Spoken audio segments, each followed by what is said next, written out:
¿Qué tal? Muy buenas noches. Bienvenidos al curso de Educación Médica Continua, Action Med, BI. Soy el doctor Harold Lizardo Torres Santana, médico endocrinólogo. Y hoy, justamente como parte del primer módulo de diabetes mellitus, vamos a hablar el tópico de enfermedad cardiovascular en la diabetes mellitus tipo 2.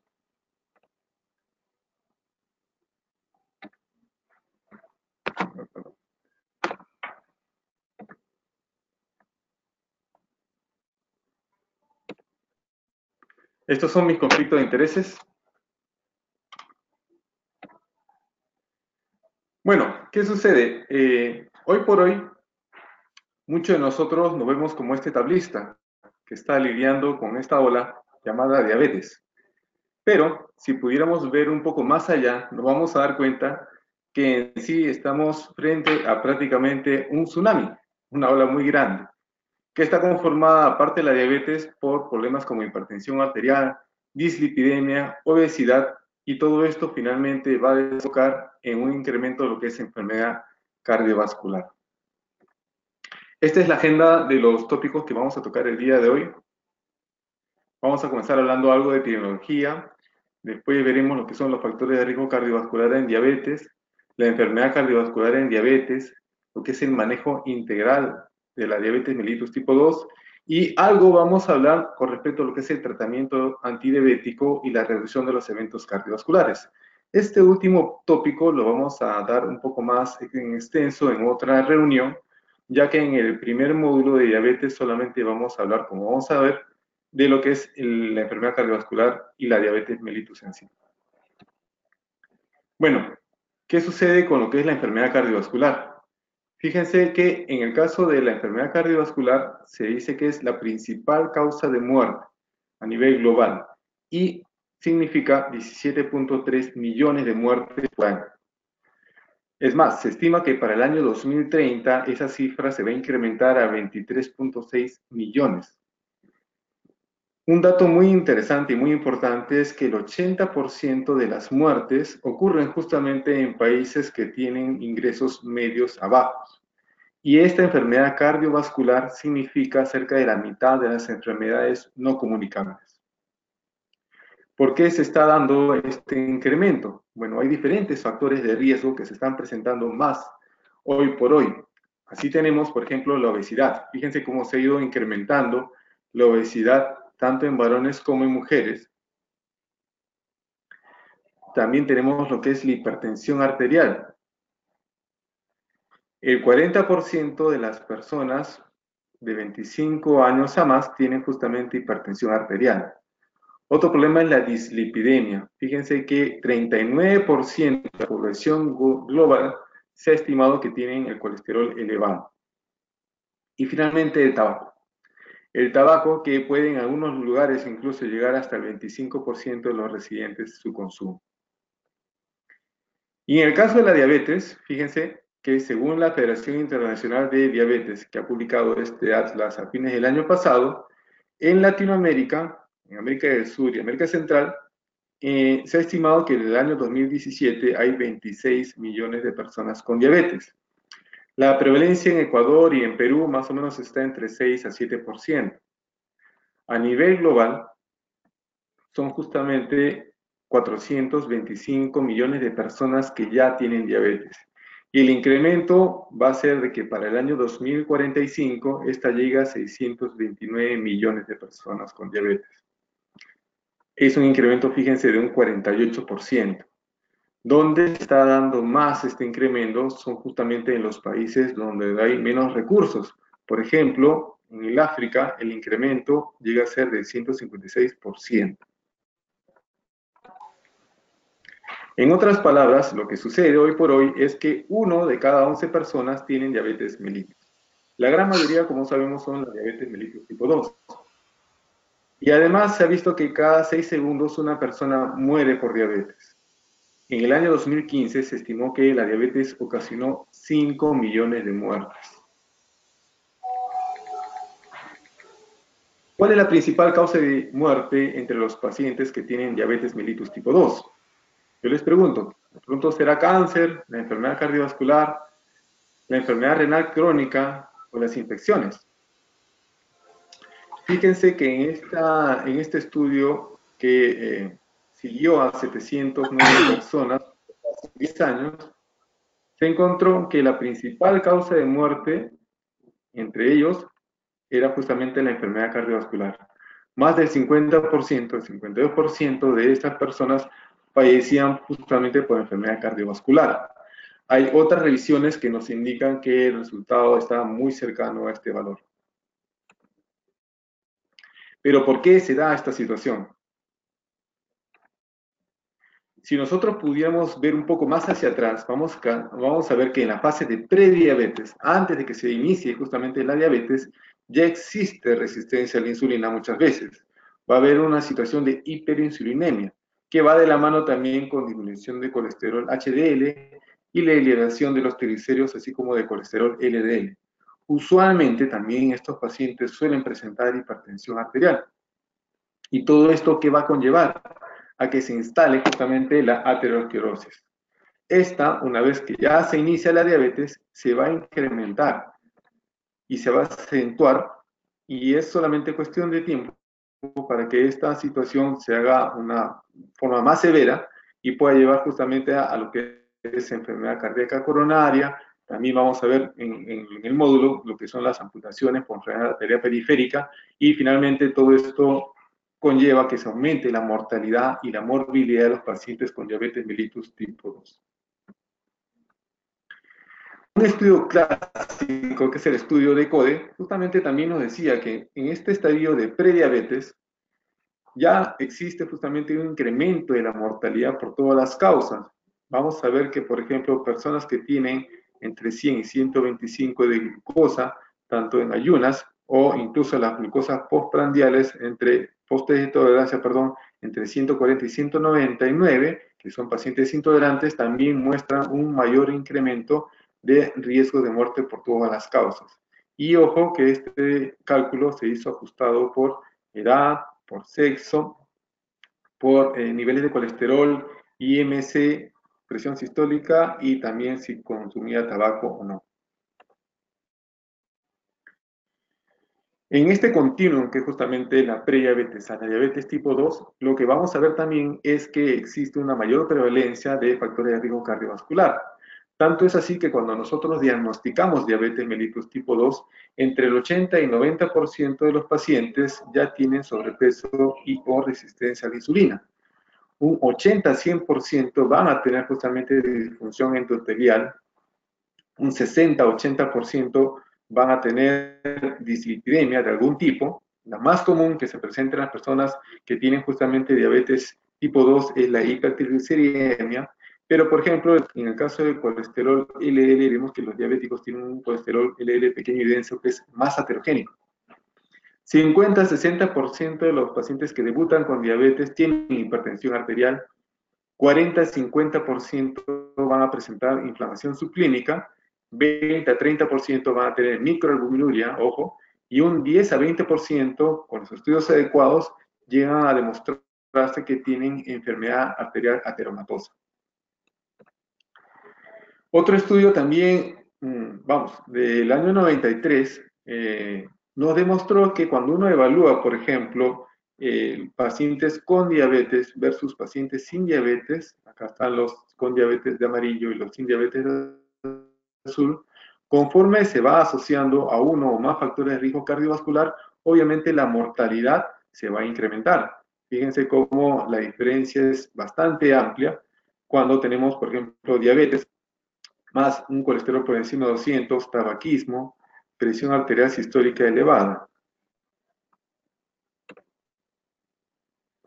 Hay este estudio que se publicó en el año 98, hecho por el doctor Hafner, que, vamos a decirlo así, es muy mental. ¿Por qué? Porque en este estudio lo que se encontró es que justamente la mortalidad cardiovascular, la incidencia de mortalidad cardiovascular en las personas que no tenían diabetes, pero que sí habían tenido un infarto de miocardio previo, era prácticamente la misma si lo comparamos con una persona diabética, pero ojo que en este caso no había tenido un infarto de miocardio previo, ¿ok? Ahora, si vemos el riesgo de mortalidad, o perdón, la incidencia de mortalidad cardiovascular en estos diabéticos que ya tienen un infarto de miocardio previo, la incidencia obviamente es muchísimo más alta. A partir de ahí se acuñó un término, una hipótesis que decía que la diabetes es un equivalente coronario. Mucho se ha criticado, algunos están a favor, otros en contra de este postulado de que la diabetes es un equivalente coronario.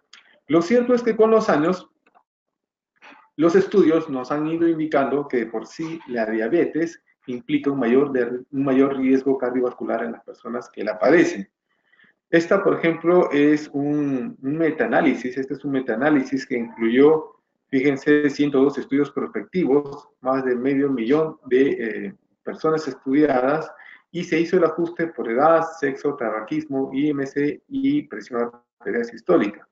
¿Qué se encontró? Que la diabetes per se aumenta más o menos el doble el riesgo de lo que es enfermedad cardíaca coronaria. Si vemos lo que es la muerte por enfermedad coronaria, es mucho más del doble, 2.31 salió de hazard ratio, estadísticamente significativo. Lo que era infarto de miocardio fatal, no fatal, perdón, también los diabéticos tienen un 82% mayor riesgo de padecerlo. ¿Qué sucede en el caso de la enfermedad cerebrovascular? Bueno, es clarísimo el tema de riesgo incrementado para la presentación isquémica, pero fíjense que en el caso de la forma hemorrágica también existe un 56% mayor riesgo de padecerlo si es que la persona sufre diabetes. Y en general, otras causas de muerte vascular se encuentran incrementadas en un 73% en forma estadísticamente significativa. Este otro estudio publicado en JAMA en el año 2015, que incluyó 91 estudios de cohortes, nos permitió ver una cosa muy importante. Fíjense, ¿cuál es la cantidad de años de vida perdidos en una persona que tiene diabetes? Pues si lo comparamos tanto en varones como en mujeres versus lo que es la enfermedad cerebrovascular, el stroke, o el infarto del miocardio, nos vamos a dar cuenta que es muy, muy similar los valores, ¿no? Y si lo llevamos ya a un punto más en particular, vamos a ver que una persona, por ejemplo, de 50 años que tiene diabetes y que no ha tenido antecedente de enfermedad cardiovascular, muere, fíjense, 6 años antes que su homólogo sin diabetes. Si en caso ya esta persona con diabetes ha tenido un evento cardiovascular como un infarto de miocardio, un stroke o incluso ambos, se entiende que la expectativa de vida se va a reducir mucho más. En el caso de una persona otra vez de 50 años con diabetes y que ha sufrido algún evento cardiovascular, va a fallecer justamente entre 15 hasta 20 años antes que su homólogo sin diabetes. Estos, como digo, son muy, muy alarmantes. ¿Cómo podemos reducir el riesgo cardiovascular entre los pacientes con diabetes tipo 2? Bueno, si lo que nosotros deseamos es justamente la reducción de riesgo cardiovascular entre los pacientes con diabetes tipo 2, tenemos que fijarnos que la base de esto es una modificación del estilo de vida. Es esencial, ¿ok? Y sobre esta base hay 4 pilares que nos van a ayudar. Uno es el control de la presión arterial, otro es el control de los lípidos, otro es el uso de los antiagregantes plaquetarios cuando sea necesario, y finalmente lo que es el control de la glicemia. Ya poco a poco estamos perdiendo esta óptica que antes había de ser glucocéntricos, o sea, preocuparnos solamente por la glucosa en el caso de diabético tipo 2. Fíjense que todos estos 4 pilares son muy importantes. ¿Cuánto podemos reducir el número de eventos cardiovasculares si tratamos, por ejemplo, 200 pacientes por 5 años manejando algunos de estos factores de riesgo? Fíjense que si nosotros bajamos 4 milímetros de mercurio, la presión arterial sistólica, podemos reducir 12 o un poco más de 12 eventos en estos 200 pacientes por 5 años. Si conseguimos reducir el colesterol LDL en 38.6 miligramos por decilitro, vamos a prevenir poco más de 8 eventos por estos 200 pacientes en 5 años. Y si en cambio nosotros controlamos o reducimos la hemoglobina glicosilada en un 0.9%, vamos a prevenir casi 3 eventos en este grupo de pacientes. Todos son importantes, pero quiero que se den cuenta un detalle. El impacto que uno puede conseguir controlando la presión arterial sistólica, el colesterol LDL, puede ser incluso mayor en comparación a lo que uno puede conseguir si controla solamente el tema de la glucosa en pacientes con diabetes tipo 2. Y esto se ha demostrado y ha sido avalado en un estudio, que es un estudio pequeño pero muy significativo, que es el estudio STENO. ¿Okay? Este estudio, incluso alguna editorial ha dicho que es un estudio pequeño pero con un corazón muy grande. Y les digo que es un estudio pequeño porque fíjense que son solamente 160 pacientes. Eran diabéticos tipo 2 que ya tenían microalbuminuria y se les randomizó en dos grupos. Uno que tenía una terapia convencional, un tratamiento convencional. Ojo, no estamos diciendo que se le dio solamente placebo. Recibían el tratamiento que en ese momento, en el año 93, se indicaba a todas las personas con diabetes y, bueno, los factores de riesgo que tuvieran. En cambio, en el otro grupo, el grupo intensivo, se procuró llegar a unas metas un poco más exhaustivas o más intensas con respecto a los que son los factores de riesgo cardiovascular. El tiempo de la intervención fue más o menos 8 años, ¿ok? Y vamos a ver que al final de esos 8 años se consiguieron algunos beneficios tanto microvasculares como macrovasculares. Las características basales de los pacientes que ingresaron a este estudio, fíjense la edad. Son pacientes que tienen entre 55 y 54 años prácticamente, ¿ok? En cuanto a la duración de su diabetes, entre 4 a 6 años. En cuanto a su IMC, están justo en el límite entre sobrepeso, obesidad, ¿ya? La presión arterial sistólica de estos pacientes estaba por encima de 140, lo cual nos dice que un buen grupo ya tenía hipertensión arterial. Y la hemoglobina glicosilada, en el caso de estos pacientes, estaba entre 8.4 y 8.8%. Cuando se hizo justamente la intervención, al final de la intervención, vamos a ver que sí, se pudo conseguir controlar justamente los factores de riesgo. Y es así que, por ejemplo, hubo una diferencia estadísticamente significativa en el control de la presión arterial sistólica y la diastólica. También en lo que era la glucosa en ayunas se consiguió una diferencia estadísticamente significativa por la intervención que se hizo y también en la hemoglobina glicosilada. Y claro, lo que era el colesterol total, el colesterol LDL y los triglicéridos. ¿Cuál creen ustedes que fue justamente la meta más difícil de alcanzar en este estudio? Y acá están abajo, fíjense, la meta que se planteó de hemoglobina glicosilada fue menos de 6.5%. Para el colesterol total, procuraron llevar a los pacientes en el grupo intensivo a menos de 175, para lo que es el control de triglicéridos menos de 150, la presión arterial sistólica menos de 130 y la diastólica menos de 80. De todas estas, ¿cuál creen ustedes que fue la más difícil de alcanzar? Fue justamente la hemoglobina glicosilada del 10%. Solamente el 15% de los pacientes consiguieron esta meta, de menos del 6.5%. En comparación, por ejemplo, lo que es el control de colesterol total, que se consiguió un 72%, los triglicéridos más de la mitad llegaron a tener un buen control de los triglicéridos por debajo de 150, la presión arterial sistólica en casi el 50% y la diastólica, incluso un grupo bastante importante, llegó a la meta de menos de 80 milímetros de mercurio. Una vez que terminó la intervención, lo que se vio es que estos pacientes, ambos grupos, pasaron justamente todos, ojo, todos pasaron a lo que era terapia intensiva, ¿ok? Porque hasta ese momento ya se había visto un beneficio. Y bueno, al momento que pasan todos a terapia intensiva, se entiende que la diferencia que hubo en este momento, cuando se hizo la intervención, se fue perdiendo. El último control, el último seguimiento que se hizo a estos pacientes fue en el año 2014. Y fíjense que ya no hay diferencia significativa ni en la presión arterial, ni en la glucosa en ayunas, ni lo que era la hemoglobina glicosilada, ni los valores de colesterol o triglicéridos. La pregunta es, ¿hubo un impacto, un beneficio, se consiguió algo a largo plazo cuando se manejó intensivamente a este grupo durante estos 8 años? Fíjense que después de la intervención han seguido todos con terapia intensiva.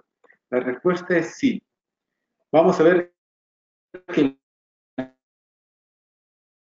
mortalidad acumulada en el grupo con terapia intensiva se redujo en forma negativa en comparación al grupo que había recibido la terapia convencional en ese momento. Y eso se refleja de otra manera. Los pacientes, por ejemplo, en el grupo de terapia intensiva, vivieron en promedio casi 8 años más que los pacientes del grupo con terapia convencional. Esto fue estadísticamente significativo. Si vemos lo que es muerte o eventos cardiovasculares, también se redujeron justamente la cantidad o la incidencia de lo que era la muerte o eventos cardiovasculares en el grupo con terapia intensiva.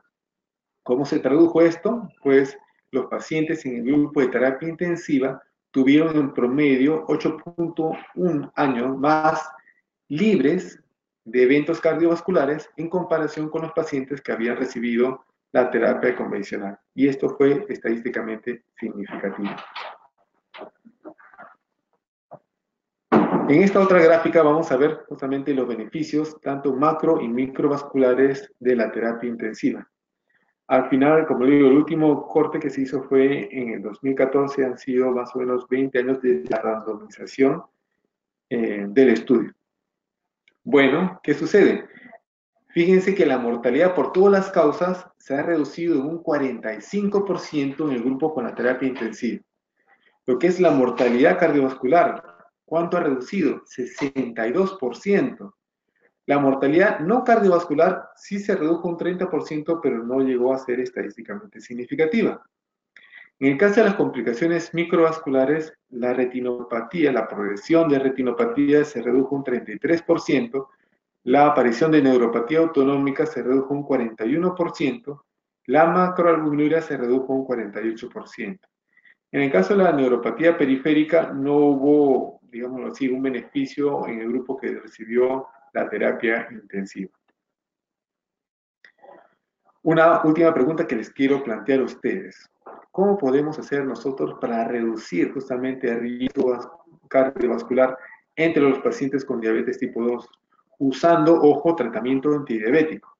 Como les mencionaba al principio, esto se va a tratar un poco más en detalle, los estudios, la evidencia que tenemos, en otro tópico, en otro webinar. Pero quería adelantarles esto. Con los años las guías han ido cambiando. Y, por ejemplo, la guía de la Asociación Americana de Diabetes, publicada en enero de este año, nos dice que, claro, la primera opción cuando un paciente diabético debuta con diabetes, además de lo que es el manejo del estilo de vida, si tiene una glicosilada menos de 9, debería iniciar con monoterapia. Y esa monoterapia, hasta ahora, la evidencia dice que debería ser con metformina si es que no tiene contraindicaciones. ¿Qué sucede si a los 3 meses no llegamos al objetivo de hemoglobina glicosilada? Pues la siguiente pregunta que nos tenemos que hacer, y esto ha sido un cambio en la guía de este año, es justamente si el paciente tiene enfermedad cardiovascular o no. Ya que si la tiene, tenemos que añadir un agente que haya probado reducir eventos adversos cardiovasculares mayores y o lo que es la mortalidad cardiovascular. En otras palabras, según la guía de este año de la Asociación Americana de Diabetes, para los pacientes que tienen diabetes tipo 2 y que además también tienen enfermedad cardiovascular aterosclerótica, sobre el estilo de vida y la terapia con metformina, se recomienda incorporar un agente con fuerte evidencia de reducción de riesgo cardiovascular, especialmente aquellos con beneficio comprobado en eventos cardiovasculares adversos importantes y muerte cardiovascular. Hasta el momento, la FDA, que es justamente el organismo que controla el tema de los fármacos allá en Estados Unidos, tiene 2 medicamentos que tienen esta indicación, y estos son empagliflozina y liraglutide. Como digo, hasta el momento, estos 2 son los únicos fármacos antidiabéticos que tienen en el inserto justamente la aprobación para utilizarse en pacientes que tienen ya enfermedad cardiovascular aterosclerótica y diabetes, y que ha demostrado justamente la reducción de los eventos cardiovasculares y la mortalidad cardiovascular. Vamos a concluir diciendo que los eventos cardiovasculares son la principal causa de muerte entre las personas que tienen diabetes mellitus tipo 2, que la diabetes per se duplica el riesgo de eventos cardiovasculares, que la diabetes también reduce la expectativa de vida, siendo mayor los años de vida perdidos en aquellas personas con diabetes mellitus y además una enfermedad cardiovascular previa. El control metabólico integral, ojo, ha demostrado disminuir la incidencia de eventos cardiovasculares en pacientes con diabetes mellitus. Y, como les decía, solamente para adelantarles que en la actualidad contamos con antidiabéticos que han demostrado reducir los eventos cardiovasculares en pacientes diabéticos de muy alto riesgo. Quiero finalizar haciendo hincapié con lo que es la prevención. Si pudiéramos prevenir la diabetes mellitus sería excelente, pero si tenemos un paciente que ya tiene diabetes, tenemos que prevenir las complicaciones, tanto las micro como las macrovasculares. Y en el caso de las macrovasculares, ya con todo lo que hemos mencionado, queda claro que tenemos que reducir de todas maneras lo que es los eventos cardiovasculares y tenemos las herramientas, así es que tenemos que utilizarlas. Todo esto es un trabajo en equipo. No solamente es responsabilidad del endocrinólogo, también es responsabilidad de los médicos internistas, médicos de familia, los cardiólogos, pero muchas veces nos olvidamos de algo muy importante que es el paciente. El paciente también tiene que estar comprometido con lo que es el cuidado de su salud y la reducción de los eventos cardiovasculares. Muchas gracias. No sé si tienen alguna pregunta.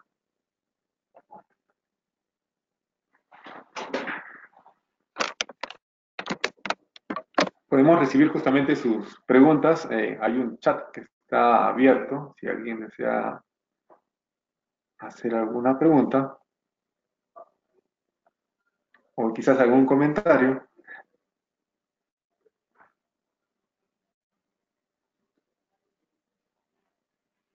Bueno, parece que no hay preguntas. ¿O sí? A ver.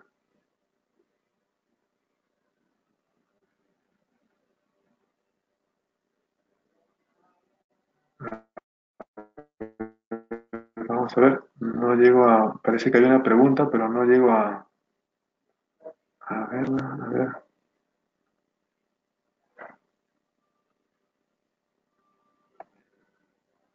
A ver, tiene un segundo, por favor. Ah, ok. Acá están ya. Ya ahora sí las puedo ver. Bueno, a ver, hay una pregunta. Dice, ¿qué familia de antihipertensivos usted preferiría utilizar en un paciente con diabetes tipo 2 con microalbuminuria y qué familia absolutamente no utilizaría? Ok, saludos, el doctor Daza de Ecuador. Bueno, en la guía, hay justamente una guía que ha salido publicado a finales del año pasado de la Asociación Americana de Diabetes de cómo manejar el tema de la presión arterial. Hasta el momento se plantea que la presión arterial sistólica debería ser menos de 140 y bueno, en el caso de la diastólica menos de 90 y cuando tenemos microalbuminuria tenemos que darle prioridad ya sea a los IECA o a los ARA2. Es justamente lo que nos va a ayudar a prevenir o en todo caso a retardar la progresión de la micro a la macroalbuminuria. Recuerden que es muy importante y eso, como les digo, está dentro del módulo que estamos desarrollando, hacer el diagnóstico tan pronto se hace, vamos, el descarte de microalbuminuria, tan pronto tengamos el diagnóstico de diabetes mellitus tipo 2. Y si ya está presente, pues tendríamos que utilizar, como les digo, puede ser cualquiera de los dos, o IECA o ARA2. Hay otra pregunta más. En caso de no contar con los fármacos nuevos aprobados por la FDA para reducir el riesgo cardiovascular, ¿qué podemos hacer? Bueno, para la doctora Catherine, justamente le tendría que decir que, como hemos visto, no solamente es importante el control de glicemia, tenemos que controlar también lo que es la presión arterial, puede ser, como les decía hace un momento, un IECA o un ARA2, y las estatinas también, sería muy importante incluirlas. Ustedes revisan la guía de la Asociación Americana de Diabetes, como digo, no he hecho hincapié en lo que es el tratamiento en sí, porque va a haber un segundo módulo que es un poco más en extenso, lo que son el manejo. Vamos a ver que prácticamente el único diabético que no debería recibir estatina sería aquel diabético que tiene menos de 40 años y que no tiene ningún factor de riesgo cardiovascular, que en la práctica vemos que son muy pocos. ¿Okay? Un comentario con respecto a lo que es el estudio Steno 2.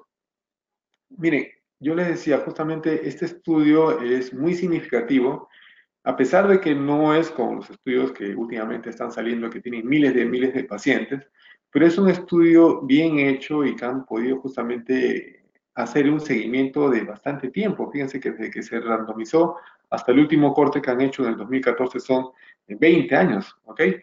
Y son solamente 8 años de intervención con el tratamiento intensivo. Y los beneficios claramente ustedes los han visto, ¿no? La reducción de la mortalidad cardiovascular es muy importante. Entonces, como vemos, no solamente tenemos que procurar controlar la glicemia, sino manejar también los otros factores de riesgo cardiovascular. Acá hay otra pregunta, doctor Daniel Roberto Silva Mejía. Él pregunta con respecto al riesgo-beneficio de hipoglicemia en la terapia intensiva en ancianos. ¿Y cuál sería justamente la meta para lo que es una persona adulta mayor? Es una muy buena pregunta. Si se dan cuenta, en la guía también nos dice que tenemos que individualizar primero el objetivo. Si tenemos un paciente adulto mayor o de pronto un paciente que no tiene una expectativa de vida muy prolongada o ya tiene otras comorbilidades o incluso ya tiene insuficiencia renal importante o insuficiencia hepática, también me ha tocado alguna vez atender pacientes adultos mayores con una enfermedad neoplásica en estadios avanzados. Todo esto nos lleva justamente a no ser tan estrictos con respecto al control de la hemoglobina glicosilada, el control de la glicemia. En un paciente adulto mayor, si tiene menos de 7.5, y es más, si tiene riesgo de hipoglicemia, que tenga menos de 7.5, la guía nos dice que estaría bien. Incluso podría aceptar a menos de 8. Y en algunas situaciones ya muy extremas, les digo, también la guía dice que podría aceptarse hasta 8.5, pero ya son los menos, por decirlo de una manera, ¿no? Pero en general, si tenemos un paciente joven, por decirlo así, que no tiene mayor problema, podríamos apuntar más bien a tener a menos de 7 la hemoglobina glicosilada y esto estaría muy bien. Pero de nuevo tenemos que individualizar primero la meta hemoglobina glicosilada y segundo, individualizar lo que es el tratamiento, ¿no? Hay fármacos que son en la actualidad bastante seguros y que no tienen tanto riesgo de policemia como de pronto los clásicos como una sulfurea, ¿no? Una glinclamida, que quizás es lo que más tenemos a la mano en nuestros países. Ahora, no estoy diciendo que no se puede utilizar la glinclamida. Muchas veces tenemos que fijarnos bien cómo está la función renal y lo otro es titular, ¿no? Me ha tocado también algunas veces atender pacientes adultos mayores que le habían indicado glinclamida 5 miligramos con desoxyribonucleosida y obviamente habían hecho hipoglicemia. Entonces, tanto en sí no fue el problema del fármaco, sino de la dosis que se le había indicado. Me preguntan con respecto al que es el estudio Steno 2, la aplicabilidad. Ok. Fíjense que es un estudio, y como pasa en los estudios, los investigadores están a veces detrás de los pacientes. En la práctica, no podemos a veces estar tan siguiendo estrictamente a los pacientes, entonces muchas veces los pacientes no llegan a las metas que nosotros quisiéramos. Pero yo les digo, tenemos que educar a los pacientes. Cuando uno le explica al paciente que tomar sus pastillas, hacer la dieta, hacer la actividad física, le va a ayudar a prevenir justamente los eventos cardiovasculares, el paciente, si está bien educado, justamente va a tomar conciencia de esto y nos va a ayudar a controlar mejor justamente los factores de riesgo cardiovascular. No solamente nos preocupemos, como decía hace un momento, de que tenga un buen control de su glucosa, tenemos que ver el íntegro del paciente, ver que ande bien la presión, tomar la presión arterial, pesarlo al paciente todas las veces que nos visita. Y claro, eso nos va a ayudar hasta cierto punto a reducir lo que son el riesgo cardiovascular. ¿Hasta cuándo usar el tratamiento intensivo en la diabetes? Yo supongo que se refiere el doctor Ricardo Álvarez a vamos, cuánto tiempo vamos a tener este tratamiento intensivo de todos los factores de riesgo cardiovascular. Pues miren, lo que es el manejo de la dislipidemia, por ejemplo, si a un paciente le indicamos estatinas, lo que sucede en nuestros medios usualmente es que cuando ya llega a la meta de colesterol LDL que nos habíamos planteado, pues muchas veces el paciente o lo descontinúa o incluso a veces el mismo médico lo suspende el tratamiento, cuando no debería ser así. Los estudios están hechos a largo plazo, o sea, deberíamos mantener, por ejemplo, lo que es el control de los lípidos, manteniendo el tema del tratamiento con estatinas, ¿no? A pesar de que tenga unos buenos resultados, no significa que ya le vamos a dar, por decirlo de una manera, de alta al paciente, ¿no? Y lo otro es también, si es un paciente que ya tiene un evento cardiovascular previo, tenemos que dar una dosis, vamos, lo que está en la guía es una dosis alta de estatinas, ¿no? Llámese atorvastatina, por ejemplo, 40, 80 miligramos. Algunas veces la limitante que tenemos es, sí es cierto, el tema de los eventos adversos que pueden darse con las estatinas, ¿no? Sobre todo el tema de las mialgias. Pero es cuestión de ir, en todo caso, ajustando, pero no por eso vamos a dejar al paciente que ya tiene un evento cardiovascular, por ejemplo, sin estatinas.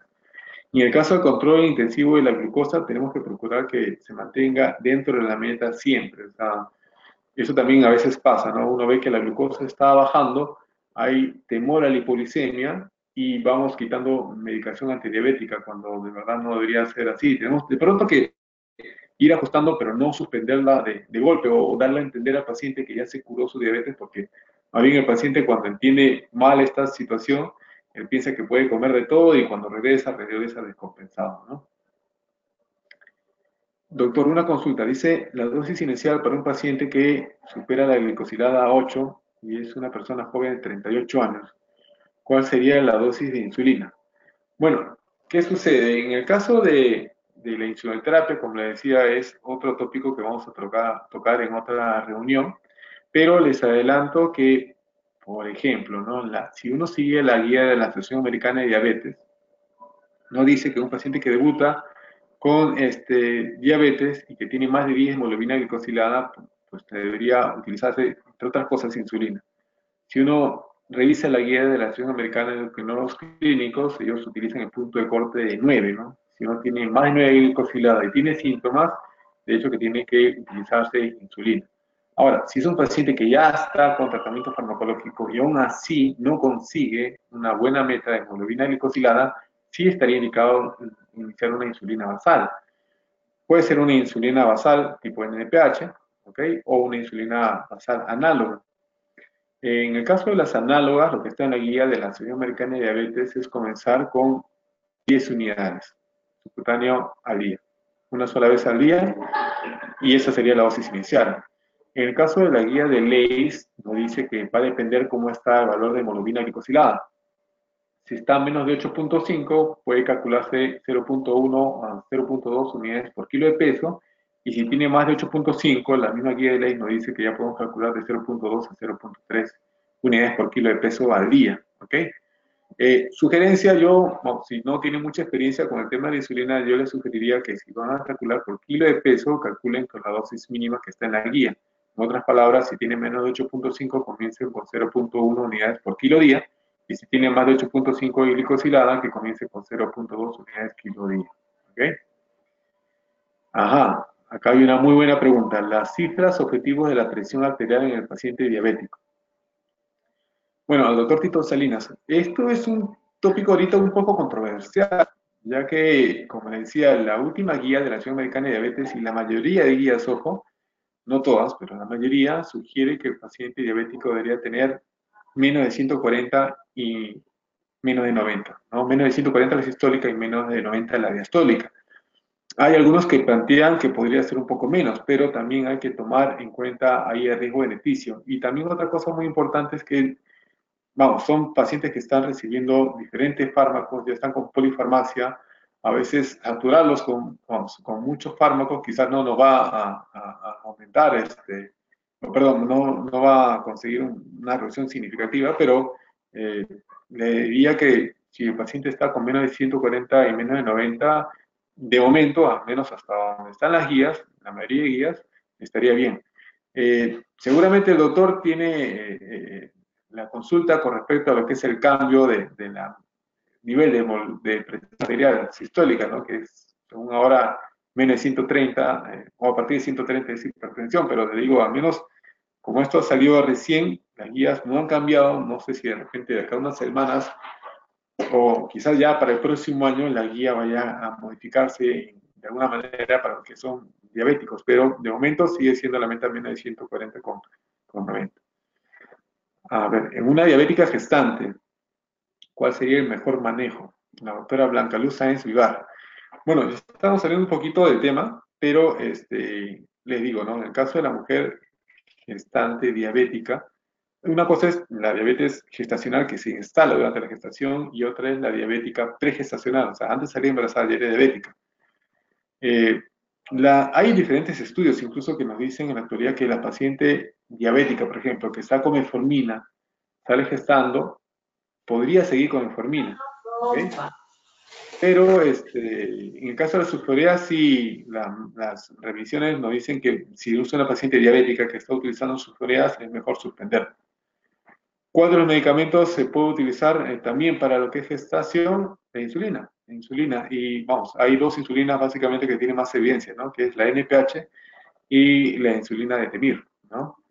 Se podría manejar justamente con insulina si es que la paciente no llega a un buen control de su diabetes y está con la gestación, ¿no? La terapia multifactorial intensiva, ¿cómo útil podría resultar? Bueno, como vimos justamente en el estudio Steno 2, si bien es cierto, como les mencionaba, es un estudio pequeño, pero los resultados han sido muy significativos. Los resultados en cuanto a reducción de mortalidad, como les decía, es un resultado que difícilmente se ha conseguido con otros estudios. Y no solamente lo que es la mortalidad en general, sino también la mortalidad de origen cardiovascular. Eh, Vamos, yo no, como digo, no es común que uno vea una reducción, por ejemplo, de mortalidad de 45% o de lo que es la mortalidad cardiovascular un 62%. Es un valor bastante importante. Entonces, le digo, todo esto avala justamente a que nosotros seamos agresivos, por decirlo de una manera, con lo que es el control de presión arterial, de los lípidos también, aparte de controlar correctamente lo que es la glicemia. Hay una pregunta que ha hecho el doctor Daniel Roberto Silva, que dice, ¿la hipolifosina puede ser utilizada como monoterapia inicial cuando uno debuta con diabetes? La respuesta es sí. Si uno tiene contraindicación de metformina o de pronto, vamos, si es un paciente que no tolera a veces, como suele pasar, no tolera la metformina, se tiene que pasar a otro fármaco. Si es un paciente que tiene muy alto riesgo cardiovascular, podría empezar justamente con empalifosina. Es más, yo les menciono que se está planteando modificar la guía para que de pronto si tenemos ya de plano un paciente con alto riesgo cardiovascular y vamos, no recibe o no puede recibir metformina, se puede empezar con empalifosina o con otro fármaco que demuestre, que haya demostrado, como decía, reducción de eventos cardiovasculares, ¿no? Y la última pregunta, porque ya estamos un poco con el tiempo, es lo que es la metaglicemia en pacientes hospitalizados, tanto aquellos que tienen la función renal normal o la función alterada. Miren, como guías en sí no hay para lo que son pacientes diabéticos hospitalizados. Hay recomendaciones generales, pero no está como estructurada una guía para lo que es el control de la glicemia. Y es más, si ustedes ven, justamente hay manejo, las publicaciones son manejo de hiperglicemia en los pacientes hospitalizados. No necesariamente un paciente tiene que ser diabético, hay pacientes que hacen un infarto de miocardio, por ejemplo, hacen hiperglicemia de estrés, ¿cómo manejar a estos pacientes? Bueno, en general, ¿no? Si tenemos un paciente UCI, la meta que se plantea es entre 140 y 180. Cuando tenemos un paciente, de pronto, como digo, muy delicado y que está en cuidados intensivos. Si no está hospitalizado en UCI, está, digamos, en piso, por decirlo de una manera, pero obviamente por alguna razón está hospitalizado, pues tenemos que procurar que la glucosa en ayunas, por ejemplo, esté por debajo de 130 y al día, durante el día la glicemia no se eleve más de 180. Habitualmente lo que hacemos es justamente un manejo con insulina, pero están saliendo publicaciones que si el paciente de pronto no estaba severamente comprometido y ha estado bien controlado, por ejemplo, con inhibidores de TPP4 podrían utilizarlo, ¿no? Y en el caso de la función renal también hay que tener cuidado, más que una meta tendríamos que tener cuidado si el paciente tiene deterioro de la función renal, de que no vaya a ser hipoglicemia. Ahora, fuera de la hospitalización, ojo, fuera de la hospitalización. ¿Qué fármaco podríamos utilizar si tiene la alteración de la función renal? Ahí tenemos, por ejemplo, dentro del inhibidor del TPP4, el que no necesita modificar su dosis es la linagliptina, ¿no? Son 5 miligramos. Los otros también podrían utilizarse, algunos de ellos, como la sitagliptina o la vitagliptina, pero también hay que fijarnos, como decía, qué tan alterada está la función renal para ajustar la dosis. ¿Ok? Eh, bueno, hay una última pregunta que ya ahora sí me están avisando que tenemos que cortar la transmisión, pero me preguntaban si los pacientes que hacen hipoglicemias continuas con altas y bajas, bueno, son pacientes muy lábiles, ¿sí? Y tiene la tasa de filtración en 24, si es un estadio 4, se puede utilizar insulina DPP4 como linagliptina. Sí, sí podría utilizarse. En pacientes hospitalizados, como les mencioné hace un momento, solemos utilizar insulina. Si tiene la función renal, no hay problemas, ¿ok? Si ya está de alta, es un paciente ambulatorio, también podemos controlar justamente su diabetes con una insulina basal. ¿Ok? En la actualidad tenemos afortunadamente análogos, incluso ya hay análogos basales de segunda generación que han demostrado que tienen menor riesgo de hipoglicemias nocturnas en comparación incluso con la insulina, con la NPH, por ejemplo. Y si, por ejemplo, nosotros quisiéramos controlar la glicemia postprandial, lo que podríamos utilizar es un inhibidor de TP4. Y se acaba de mencionar, la linagliptina no necesita, solamente me pregunta por linagliptina, la linagliptina nos ayudaría muy bien, no necesita ajustar la dosis, son 5 miligramos al día. Y si en caso quieren utilizar otra, pues como decía, hay que ver cómo está la función renal y en función de eso ajustar la dosis. Pero en el caso de la linagliptina, con esta tasa de filtración que me plantean de 24, no necesita modificar la dosis. ¿Ok? Y bueno, yo creo que si tienen alguna consulta adicional, de pronto lo vamos a poder responder en sus correos o vamos a tratar de contestarles las preguntas.